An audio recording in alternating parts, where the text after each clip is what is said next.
우리가 생각할 때 예수님은 어떤 분일까요? 주로 온유하시고 인자가 많으시고 사랑이 참 많으신 그런 예수님으로 많이 생각합니다. 그런데 지난 시간 우리가 보았던 것처럼 주 예수님은 이 땅에 불을 던지러 오셨다라고 말씀한 바 계십니다. 더 나아가 그 불로 인해서 분쟁과 또 나눔이 일어날 것이다 라고 또 말씀하셨어요. 이 말씀은 무엇을 의미하는가? 여기서 말하는 불은 단순히 파괴의 불이 아니라 진리를 드러내는 불, 죄를 태우는 불, 그러니까 사람의 중심을 가르는 그러한 불이다 하는 것입니다. 예수님이 땅에 오심으로 사람들은 더 이상 중립지대에 머물 수가 없죠. 주님을 따를 것인가 아니면 거부할 것인가, 양당 간에 결정이 있어야 된다는 것입니다. 이 선택 앞에서 가정도 또 우리의 공동체도 심지어 한 사람의 마음속에도 분열과 갈림이 일어나게 된다는 거죠. 아마 여러분들이 어떠한 길을 따르고자 할 때 마음이 많이 이렇게 분란스럽죠. 이 길을 갈까 저 길을 갈까, 어떤 길을 택해야 바른 것을 선택하는 것일까. 이 선택의 결정 앞에서는 누구나가 마음이 혼란스럽다는 겁니다. 그렇다면 왜 이런 일이 일어나는 것입니까? 그 이유는 단 하나죠. 사람들이 시대를 제대로 보지 못하기 때문에 이러한 모습이 드러난다는 사실입니다. 그래서 주님은 여기 오늘 본문에서 뭐라 말씀하냐면, 나중에 보겠지만, 너희가 천지의 기상은 분간할 줄 알면서 어찌 이 시대는 분간하지 못하느냐라고 말씀하게 됩니다. 사람들은 날씨는 여러분 기가 막히게 예측하죠. 어제 일을 하는데 하늘 보면 구름이 쭉 껴. 내일 비 오겠네 했는데 오늘 비가 조금 왔죠. 이렇다니까요. 그리고 뉴스나 또 세계 돌아가는 정세를 보면 경제의 흐름도 이렇게 흘러가겠다 하면 또 그렇게 대충 이렇게 흘러가는 것을 볼 수가 있습니다. 그리고 세상의 징조도 그죠, 이렇게 흐름을 보고 판단을 하게 됩니다. 그런데 정작 중요한 것, 하나님이 지금 이 시대 가운데서 무엇을 행하고 계시는지, 그리고 지금 내가 어떤 결단을 해야 하는지에 대해서는 알지 못한 채 많은 사람들이 살아가고 있다는 게, 이게 문제라는 겁니다. 기상은 분별하고 경제 흐름도 예측할 수 있고 세계 정세도 어느 정도 판가름할 수 있는 그러한 경제에 이런 우리 인간들이 하나님께서 무엇을 원하는지, 또 내가 하나님 앞에서 무엇을 해야 되는지를 분간하지 못할 때가 있다는 겁니다. 그래서 주님은 불을 던지신 후에 곧바로 우리에게 명령하시죠. 오늘 본문이 이 시대를 뭐하라? 분별, 분간하라고 말씀하고 계십니다. 이 말씀은 여러분 단순한 금면이 아니에요. 지금 결단하지 않으면 심판에 이르게 된다는 심각한 경고의 말씀이기도 합니다. 지금 우리는 어떤 시대를 살고 있을까? 지금 나는 어떤 삶을 살고 있을까? 그리고 우리는 우리가 살고 있는 이 시대를 제대로 보고 있고 또 제대로 파악하고 있다고 나는 생각하고 있을까? 어쩌면 여러분들은 지금 여러분 살아가는 삶의 주변 정세들을 난 제대로 판단하고 또한 제대로 생각하고 있다고 생각하십니까? 그래도 우리의 결정에는 계속 어떤 내리가 남아 있습니까? 부족하다. 그래도 제대로 판단하지 못하는 것이 나의 모습이 아닐까라고 생각할 겁니다. 오늘 말씀을 통해서 하나님께서 우리가 보여주시는 이 시대의 영적 의미를 분별하고, 그리고 주님 앞에서 올바른 결단을 내리는 그러한 은혜가 우리 가운데 있기를 소망해 봅니다. 오늘 말씀부터 이제 나중에 13절 9절까지 이어지는 말씀 보면 그동안 주님 말씀을 받았던 대상이 제자에서 이제 무리로 바뀌고 있는 것을 보게 됩니다. 많은 모여든 무리들에게 주님께서 말씀하고 계신다는 거죠. 그래서 오늘 본문은 이렇게 전개됩니다. 또 무리에게 이르시되 너희가 구름이 저쪽에 서쪽에서 이는 것을 보면 곧 말하기를 소나기가 오리라 하나니 과연 그러하고, 남풍이 부는 것을 보면 말하기를 심히 더우리라 하나니 과연 그러하니라. 외식하는 자여 너희가 천지의 기상은 분간할 줄 알면서 어찌 이 시대는 분간하지 못하느냐라고 말씀하셨어요. 자, 마지막 때를 준비하는 삶은 여러분 제자들에게만 주어지는 것이 아니죠. 모든 무리들, 모든 사람이 다 해당됩니다. 예수 믿는 사람도 해당되고 예수 믿지 않는 사람들에게도 해당된다는 거죠.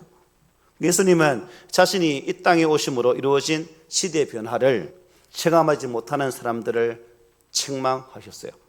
그러면서 당시의 사람들이 천지의 기상에 대해서는 매우 민감하게 분간하면서도 그렇지 못한 사항을 오늘 본문을 통해서 예를 들어 설명합니다. 자, 아까 어디에 서쪽이었죠? 서쪽. 구름이 서쪽에 서 있는 것. 자, 팔레스타인 지역에서 서쪽은 어딜까요? 지중해 이란입니다. 지중해 습한 바람이 불어서 구름이 습한 기운을 많이 타고 오면 어떻다는 거죠? 비가 오겠네 라는 그렇게 결정한다는 거죠. 그리고 여기 보니까 남풍이 어디입니까? 시나이 반도 그리고 아라비아 반도죠. 광야입니다. 사막입니다. 그러면 그 시나이 반도나 아라비아 반도에서 불어오는 바람은 어떤 바람일까요? 뜨거운 바람입니다. 그러면 그 바람이 불면 내일 날씨가 참 덥겠다. 우리나라도 마찬가지지 않습니까? 북쪽에는 겨울은 어디에서 바람 붑니까? 시베리아 차가운 바람이 불지 않습니까? 여름에는 밑에 있는 따뜻한 공기. 그래서 덥고 춥고를 분간하는 거죠. 이 팔레스타인 지역도 마찬가지입니다. 그래서 그런 현상을 보고 기운을 예측할 수 있다는 거죠. 근데 팔레스타인 땅에는 사람들이 보통 그렇게 이 하늘을 보고 판단을 한다는 겁니다.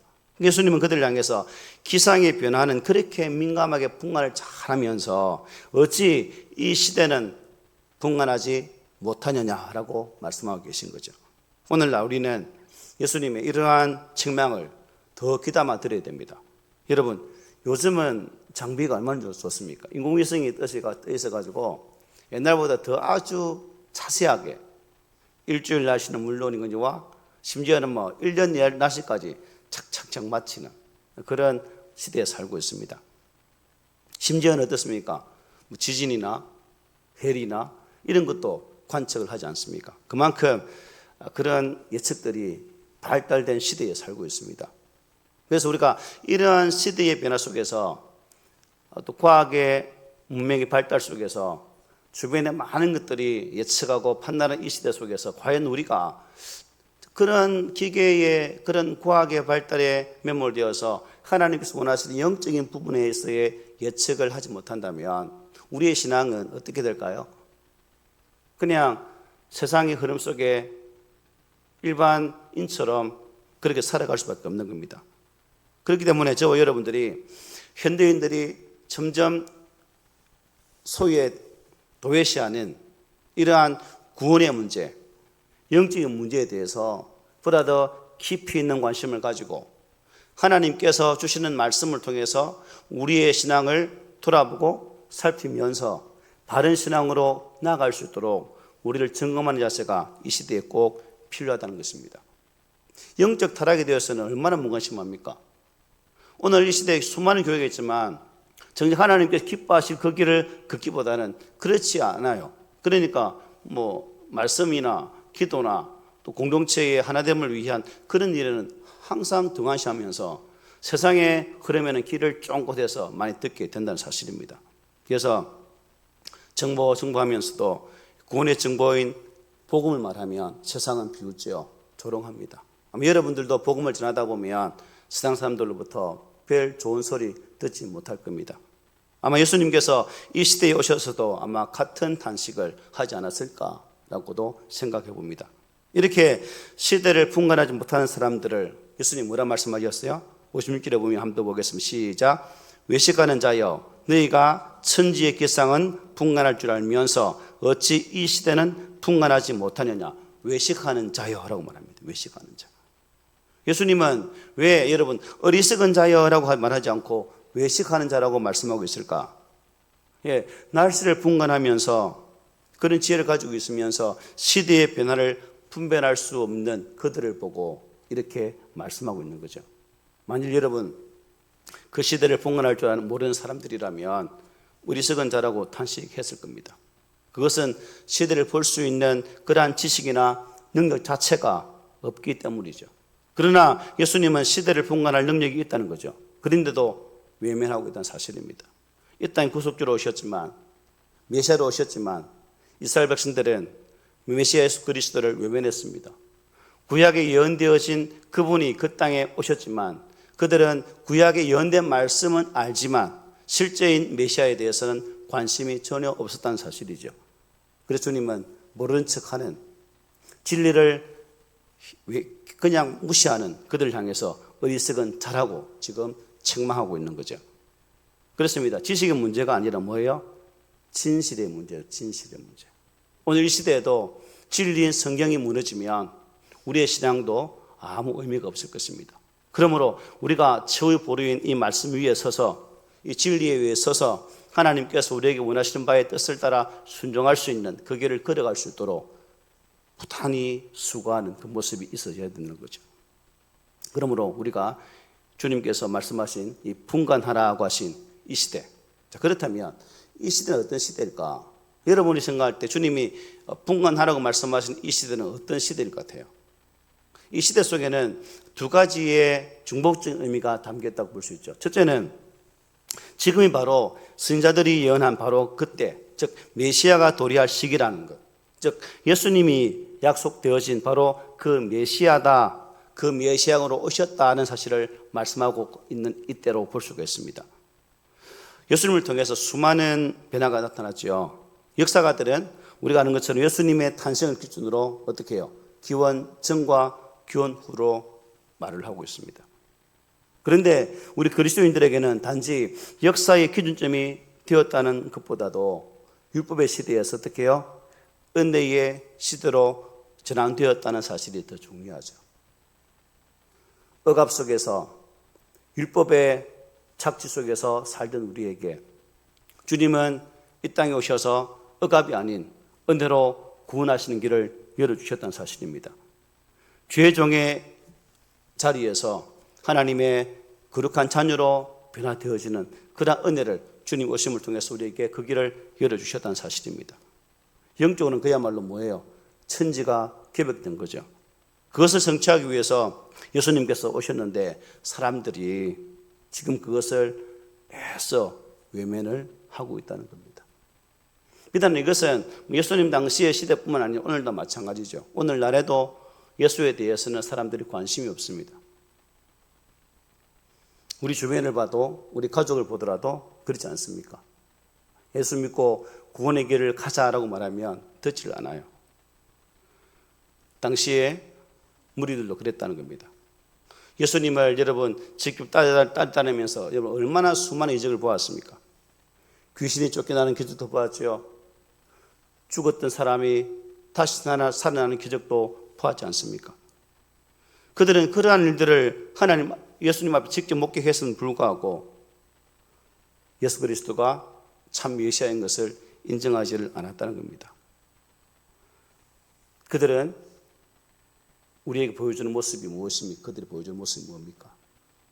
우리들도 기록되어진 말씀이 증거하고 복음의 역사가 우리 역시 그것을 말씀하지만 이스라엘 백성들이 그랬던 것처럼 우리도 복음 앞에 주저하는 모습이 많다는 겁니다. 쭈삣쭈삣하면서 그 복음의 중심으로 나가지 못하는 나의 연약한 믿음이 이스라엘 백성들의 모습과 거의 흡사하다는 사실이죠. 그러므로 저와 여러분들이 이러한 때에 참 예수님을 따르기 위해서 우리의 신앙을 좀 더 또렷하게 결단할 수 있는 그러한 영적인 자세가 있어져야 되는 것입니다. 그리고 이 시대에 또 어떤 의미가 있느냐? 종말론적인 의미로서 이 시대는 하나님의 심판이 임박했다는 의미도 담겨 있습니다. 하나님의 심판이 임박했다. 앞서 저희들에게 어떻게 말씀했습니까? 허리에 띠를 띠고 등불을 켜고 서 있으라고 말씀했죠. 35절에서. 하나님의 심판을 준비하는 삶을 살아야 한다는 것입니다.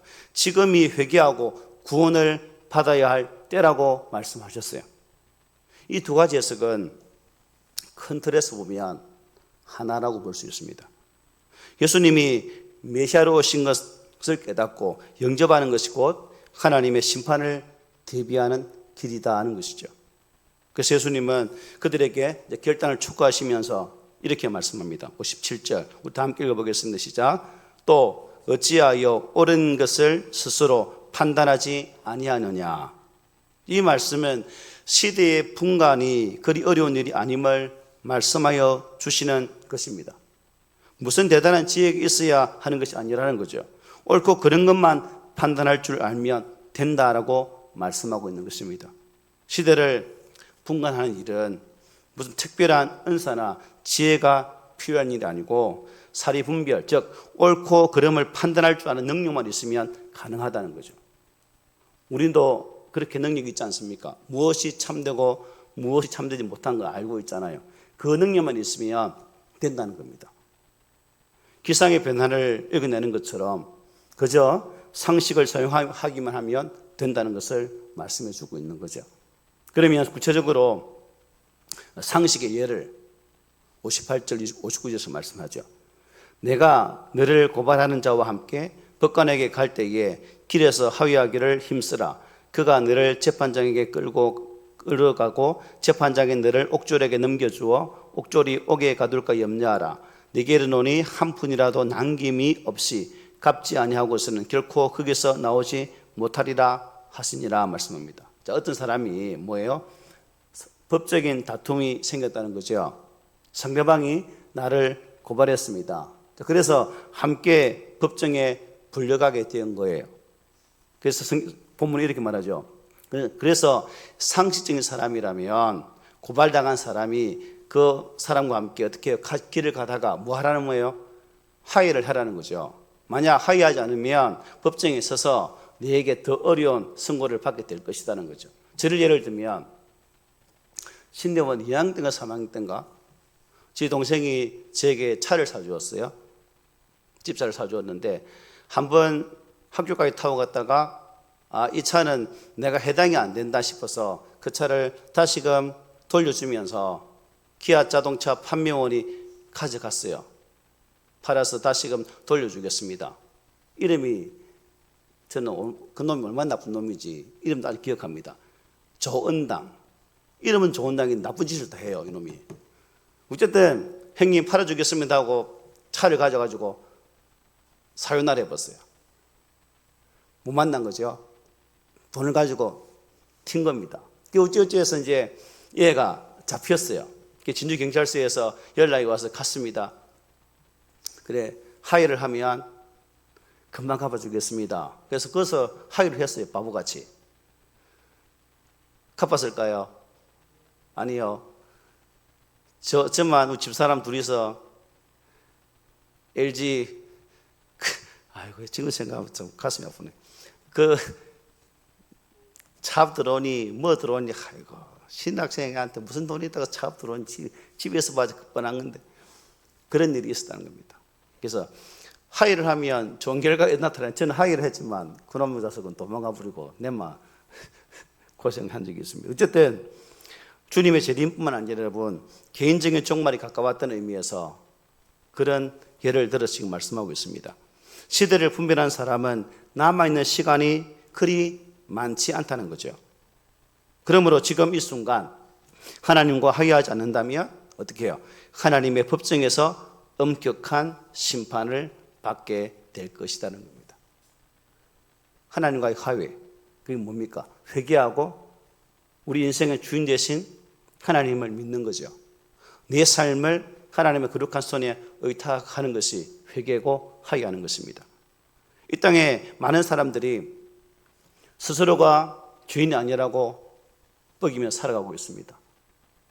나는 죄에 대해서 결코 깨끗하다 말을 합니다. 그러나 하나님의 관점에서 보면 모두가 죄인이라는 거죠. 그러므로 이 땅 모든 인생은 하나님 앞에서 분명한 심판을 받게 되어 있다는 사실이죠.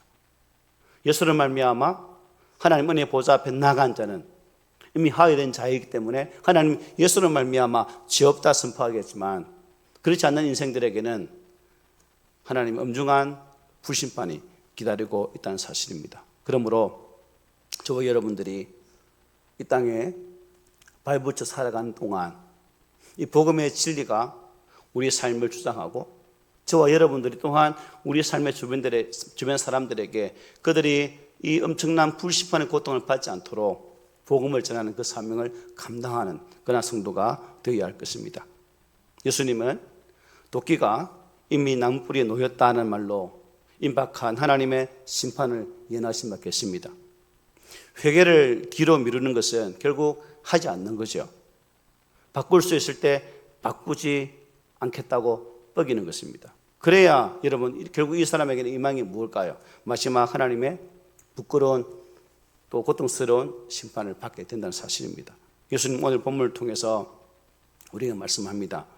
설명으로도 또 토론으로 마무리하지 않으시고 말씀으로 우리에게 주고 계십니다. 어찌하여 옳은 것을 스스로 판단하지 아니하느냐. 이것은 여러분 정답을 맞추라는 말씀이 아니에요. 지금 반응하라는 부르심입니다. 하나님 부르심. 주님 우리에게 분명히 말씀하십니다. 이 시대를 분명하게 분별하라. 그런데 주님은 여기서 멈추지 않으시죠. 이어지는 말씀에서 매우 현실적인 비유를 우리에게 들려주셨습니다. 이것도 말씀이지만 58절에 네가 너를 고발하는 자와 함께 법관에게 갈 때에 길에서 항의하기를 힘쓰라고 말씀하셨어요. 이 말씀은 단순한 인간관계의 지혜가 아닙니다. 하나님과의 관계에 대한 영적인 경고의 말씀인 거죠. 우리는 하나님 앞에 서 있는 존재입니다. 그리고 우리의 인생은 재판의 자리로 나아가는 길 위에 있는 사람들입니다. 어디의 재판입니까? 하나님의 거룩한 재판장에 나가고 있는 중이라는 거죠. 법정에 도착한 후에는 어떻게 해요, 여러분? 늦은 거죠. 하위 안 되기 때문에. 판결이 내려진 후에는 기회가 없다는 것입니다. 그래서 주님은 길에서 해결하라고 말씀하신 거예요. 바로 이 지금 길 위, 이게 중요한 겁니다. 저와 여러분들이 인생의 길 위에서 열심히 가고 있습니다. 이 길 위에서 하나님의 부르심 앞에 반응하는 자가 결국 하나님의 거룩한 법 중에서 하나님 자녀로 인침받는 순간이 될 것이고, 그렇지 못한 자들은 그 자리에서 심각한 고통의 심판에 직면하게 될 것입니다. 여러분, 왜 이 시대를 분간하지 못하느냐? 주님 우리에게 묻고 있습니다. 하늘을 바라보고 날씨를 아는 너희들, 세계의 경제를 보고 주식이 또한 경제가 어떻게 될 것인지를 보고 있는 너희들, 세계의 여러 가지 전쟁을 보면서 참 힘들겠다라고 판단하는 너희들, 왜 그것을 보면서 나를 보지 못하느냐? 너희 손에 들려진 말씀 속에서 왜 나를 바라보지 않느냐라고 주님은 말씀하고 계십니다. 오늘 이 시간 하나님 앞에서 우리의 삶을 한번 점검해보고 주님과 바른 관계를 회복하는 그런 은혜가 있기를 바랍니다. 그리고 이 시대를 분별하는 사람은 여러분 단순히 세상을 잘 읽는 사람이 아니라 하나님 앞에서 지금 결단하는 사람입니다. 그 결단이 오늘 이 자리에서 우리 모두에게 일어나야 되리라 믿습니다. 여러분, 핑계 다 하잖아요. 자기 합리화 다 있습니다. 이것을 버리고 결국 말씀 앞에 정직하게 서는 자가 하나님의 은혜를 받는 자가 될 것입니다. 그러므로 우리가 핑계하지 말고 하나님 앞에서 진실로 우리의 모든 것을 다 내려놓고 예수 그리스도의 그 거룩한 옷을 입는, 세상의 모든 누더기를 다 벗어버리고 예수의 옷을 입고 그분을 통해서 하나님께 나아갈 수 있는 그러한 모습이 저와 여러분들의 모습이 되기를 원합니다. 그리고 그 모습을 통해서 아버지의 거룩한 나라에서 영원토록 하나님과 동행할 수 있는 그 은혜의 복을 누릴 수 있는 주인공 되시기를 오늘 말씀으로 권면을 드립니다. 아멘.